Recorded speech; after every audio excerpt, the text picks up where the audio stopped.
4편 보라색 바다는 왜 움직였나? 4편은 조금 다르게 시작하겠습니다. 실험이 아니라 고백들로요. 시험에 실패하고 방에서 나오지 못하던 시절 어떤 노래 하나를 붙잡고 버텼다는 학생, 스스로를 미워하는 법만 배워온 10대에게 너 자신을 사랑하라는 메시지가 처음으로 허락처럼 들렸다는 청년, 치면 언제든 숨어도 된다고 문을 열어주겠다고 노래하는 매직샵을 들으며 밤을 넘겼다는 사람들, 그리고 2018년 UN 총회 연단에 선 이 팀의 리더가 전 세계 젊은이들에게 전한 메시지, 실수해도 괜찮으니 너 자신의 이야기를 들려달라. BTS라는 팀의 특별함은 여기에 있습니다. 이들의 가사는 사랑 노래이기 이전에 자기 혐오와 불안과 청춘의 통증에 대한 노래였고, 그 노래로 실제로 일어선 젊은 사람들이 전 세계에 셀 수 없이 많다는 것입니다. Love Yourself 캠페인은 유니세프와 함께 수년간 이어졌고, 팬들은 그 메시지를 받기만 한 게 아니라 자기 삶에서 증명해 왔습니다. 오늘 이 이야기로 시작하는 이유가 있습니다. 이 사실을 모르면 지금부터 볼 팬덤의 행동이 절대 이해되지 않기 때문입니다. 2026년 7월 29일 보이콧 선언이 올라오자 전 세계 팬덤 아미는 기다렸다는 듯이 움직였습니다. 예술엔 이방인이 없다는 팻말을 만들고 그래미와 사기를 합친 스캠이라는 단어를 유행시키고 이방인과 주류를 구분짓는 세태를 비판한 노래 에얼리언스를 발매 4개월 만에 차트에 역주행시켰습니다. 어떤 사람들은 묻습니다. 남의 시상식 문제에 왜 저렇게까지 하는 거지? 오늘 심리학이 내놓은 답은 명확합니다. 그들에게 이건 처음부터 남의 일이 아니었습니다. 텍사스 대학의 심리학자 윌리엄 스완은 정체성 융합이라는 개념을 제시했습니다. 일반적인 소속감과는 달리 융합 상태의 사람은 집단의 정체성과 개인의 정체성 사이의 경계 자체가 녹아 있습니다. 연구에 따르면 융합된 개인은 집단이 공격받을 때 그것을 나에 대한 공격으로 지각하고 집단을 위한 상당한 개인적 비용을 기꺼이 지불합니다. 여기서 중요한 건 아미와 BTS의 관계가 단순한 스타와 팬이 아니라는 점입니다.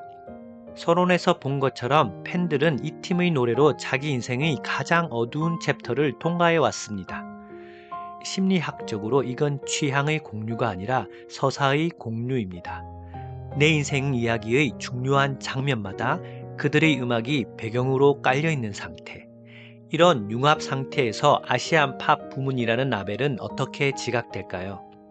BTS를 향한 차별이 아니라 나를 향한 차별로 지각됩니다.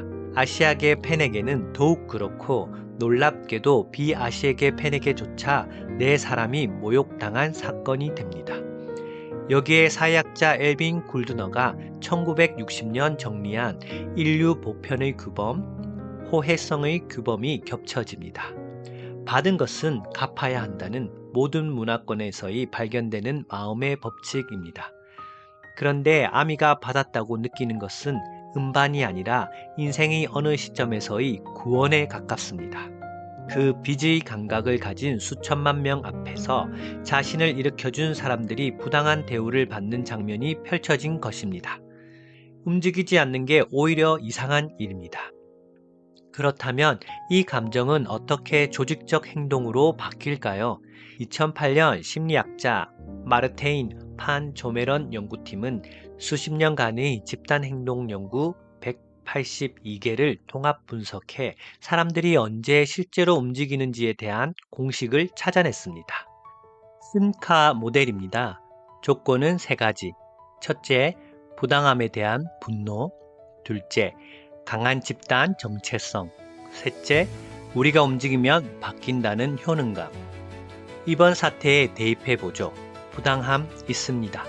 68년간 K-팝 본상 수상자 제로라는 역사 위에 세워진 별도 부문. 정체성, 방금 본 것처럼 융합 수준입니다. 그리고 결정적인 3번째 효능감. 아미는 이미 빌보드 차트를 움직이고 스트리밍 기록을 갈아치우고 대규모 기부 캠페인을 성공시켜본 승리의 기억을 가진 집단입니다. 세 조건이 완벽하게 갖춰진 집단은 심리학적으로 반드시 움직입니다. 엘리언스의 차트 역주행은 우연이 아니라 공식의 실행이었습니다. 매트라이프 스타디움의 그 밤도 심리학의 오래된 개념으로 설명됩니다. 사회학의 창시자 중 한 명인 에밀 디르켐은 1912년 사람들이 한 공간에서 같은 리듬으로 움직이고 같은 노래를 부를 때 발생하는 강렬한 일체감을 집단적 열광이라 불렀습니다. 개인의 경계가 흐려지고 우리라는 감각이 전기처럼 흐르는 상태. 16만 명이 아리랑을 함께 부르던 순간 그 스타디움은 공연장이 아니라 디르켐이 말한 의미의 성소였습니다. 그리고 그 열광 속에서 그래미 보이콧은 팬 개개인의 정체성에 지워지지 않는 서사로 새겨졌습니다. 팬이라는 단어는 그냥 지나칠 수 없습니다. 1976년 심리학자 로버트 치알디니는 대학 미식축구팀이 이긴 다음 날 학교 로고 옷을 입은 학생이 급증하고 이기면 우리가 이겼다, 지면 걔네가 졌다고 말이 바뀐다는 것을 발견했습니다.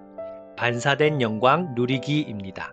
그런데 아미의 행동은 한 단계 위입니다. 트로피를 못 받은 상황. 통상 실패로 분류될 사건을 스캠이라는 조롱 섞인 유머로 재정의 해버린 거죠.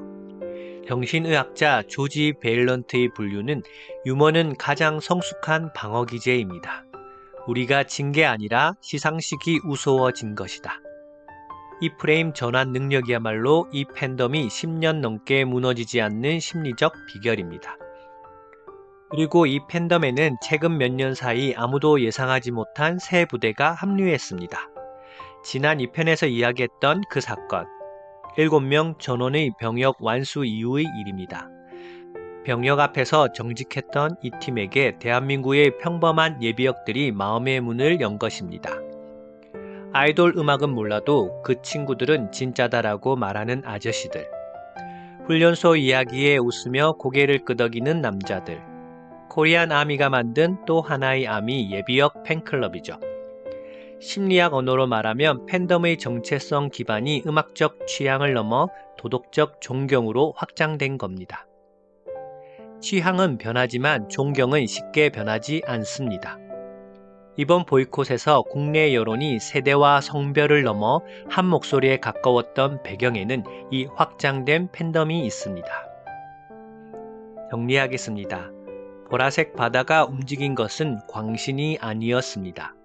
희망을 받은 사람들이 그 빚을 갚는 호혜의 규범, 경계가 녹은 정체성, 그리고 승리의 기억이 만든 효능감, 감정이 행동이 되는 심리학의 공식이 교과서처럼 실행된 사건이었습니다. 상은 주는 쪽이 만들지만 존엄은 거절하는 쪽이 만든다. 그리고 그 존엄을 지켜주는 것은 언제나 곁에 선 사람들입니다.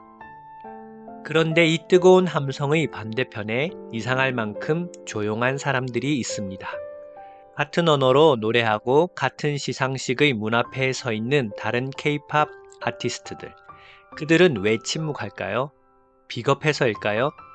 마지막 편에서 심리학은 전혀 다른 답을 내놓습니다. 그 침묵의 방 안에 지금 무슨 일이 벌어지고 있는지, 그리고 5개의 마음이 마침내 하나로 합류하는 이 시리즈의 결말. 마지막 5편 침묵하는 마음, 그리고 5 마음의 합류에서 뵙겠습니다.